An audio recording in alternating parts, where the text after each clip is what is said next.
नमस्कार, आपण पाहतात RK न्यूज. चंदगड तालुक्यात गजराजाचा धुमाकूळ.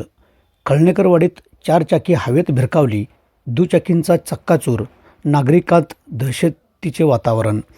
चंदगड तालुक्याच्या पश्चिम भागात गेल्या काही दिवसांपासून हत्तीच्या वाढत्या उपद्रवामुळे जनजीवन विस्कळीत झाले असून नावेली उमगाव मार्गावरील कळणेकरवाडी येथे घडलेल्या थरारक घटनेने संपूर्ण परिसर हादरून गेला.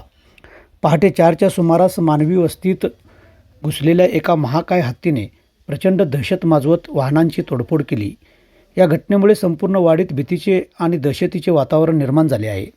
झोपेत असलेल्या ग्रामस्थांना काही काळाच्या आतच रौद्र रूप धारण केलेल्या गजराजाने धुमाकूळ घालण्यास सुरुवात केली.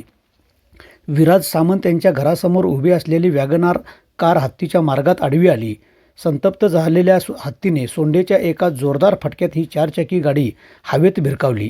काही अंतरावर ती गाडी फेकून दिली. या प्रचंड धडकेत गाडीचा अक्षरशः चक्काचूर झाला. एवढ्यावर न थांबता हत्तीने परिसरातील 2 ते 3 दुचाकी पायाखाली तुडवत चिरडून टाकल्या. हत्तीच्या प्रचंड डरकाळ्या, वाहनांच्या कोसळण्याचा कर्कश आवाज आणि जमिनीवर आदळणाऱ्या धातूंच्या तुकड्यांचा भयानक गडगडाट ऐकून संपूर्ण वाडी जागी झाली. मात्र समोर दिसणाऱ्या भीषण दृश्यामुळे कोणालाही घराबाहेर पडण्याची हिंमत झाली नाही. काही काळ संपूर्ण परिसरात मृत्यूचे भय पसरले होते.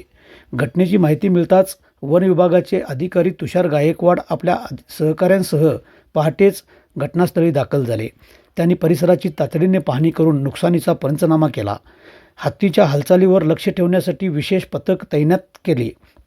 आसपासच्या वाड्यावस्त्यावरील नागरिकांना रात्रीच्या वेळी अत्यंत सतर्क राहण्याचे आवाहन करण्यात आले आहे. चंदगड तालुक्यात गेल्या काही महिन्यांपासून हत्ती व इतर वन्य प्राण्यांचा वावर प्रचंड प्रमाणात वाढला असून शेती पिके, घरे व वाहने यांचे मोठ्या प्रमाणात नुकसान होत आहे.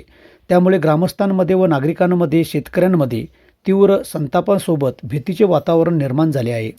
हत्तींचा हा उपद्रव कायमस्वरूपी रोखण्यासाठी ठोस उपाययोजना, संरक्षक कुंपण, नियमित गस्त आणि नुकसानग्रस्तांना तातडीची भरपाई देण्याबाबत शासनाकडून काय निर्णय घेतला जातो याकडे संपूर्ण तालुक्याचे लक्ष लागले आहे.